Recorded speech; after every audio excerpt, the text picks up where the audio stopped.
என்றும் நான் செல்ல மாட்டேன். அன்பான கிறிஸ்துவ பிள்ளைகளே, உங்கள் யாவரையும் சந்திப்பதற்கு மிக்க மகிழ்ச்சி அடைகிறேன். ஒவ்வொரு நாளும் தேவனுடைய வார்த்தைகளை உங்களோடு பகிர்ந்து கொள்ள தகப்பன் கொடுத்த கிருபைக்காக தேவனை ஸ்தோத்திரிக்கிறேன். இன்றைக்கு அநேக தேவ பிள்ளைகளுடைய வாழ்க்கையில் கர்த்தருடைய ஊழியங்களை நாம் எவ்விதமாக செய்து கொண்டிருக்கிறோம். இன்றைக்குள்ள ஆத்துமாக்களுக்கு ரட்சிப்பை ஏற்படுத்தக்கூடிய அபிஷேகம் நம்மிடத்தில் இருக்கிறதா? தேவன் நம் மீது வைத்திருக்கிற நம்பிக்கைக்குரிய பாத்திரமாக நாம் இருக்கிறோமா என்று ஒவ்வொரு நிமிடம் நாம் யோசித்து பார்க்க வேண்டியதாக இருக்கிறது. வேதம் சொல்லுகிறது, 2 கொரிந்தியர் 3ஆம் அதிகாரம் 8வது வசனங்கள் இவ்விதமாக சொல்லுகிறது, ஆவிக்குரிய ஊழியம் எவ்வளவு அதிகமாக மகிமைக்குள்ளதாக இருக்கும்.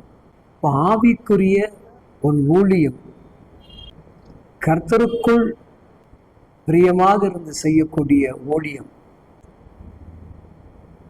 சத்திய வார்த்தைகளை சத்தியமாக பேசுகிற ஊழியம், எச்சரிப்புகளை கண்டித்து உணர்த்தக்கூடிய ஊழியம், தேவனுக்கு பயப்படக்கூடிய பயத்தை உருவாக்கக்கூடிய ஊழியம்,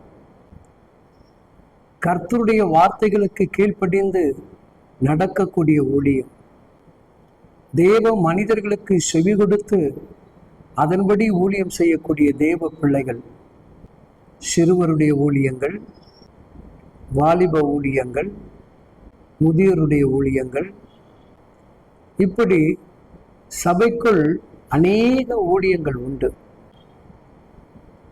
மனம் திரும்புதல், அபிஷேக எழுப்புதல் ஊழியம் மிகவும் அதிகமாக தேவைப்படுகிறது.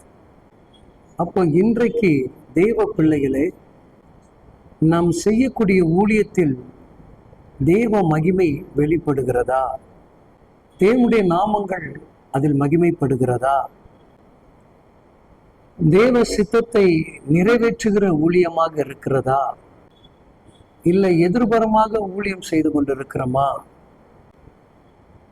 அழைப்பே இல்லாமல் ஊழியத்திற்கு தன்னை அர்ப்பணித்துக் கொண்டிருக்கிறோமா? அப்போ இன்றைக்கு அநேக தேவ பிள்ளைகளுடைய வாழ்க்கையில் ஊழியத்துடைய மெயினான காரியத்தை நாம் அறிந்து கொள்ள வேண்டும். காத்திருக்கணும், தேவனுடைய வார்த்தையை பெற்றுக்கொள்ளணும், தேவன் என்ன ஊழியத்திற்கு அழைத்திருக்கிறார் என்று அறிந்து கொள்ளணும். இதை நீங்கள் செயல்படுத்தும் போது அங்கு தேவனுடைய நாமம் மகிமைப்படும். சரிங்களா சகோதர சகோதரிகளே? நிச்சயமாக தேவனுக்கு பிரியமுள்ள ஊழியமால் ஆராய்ந்து பாருங்கள்.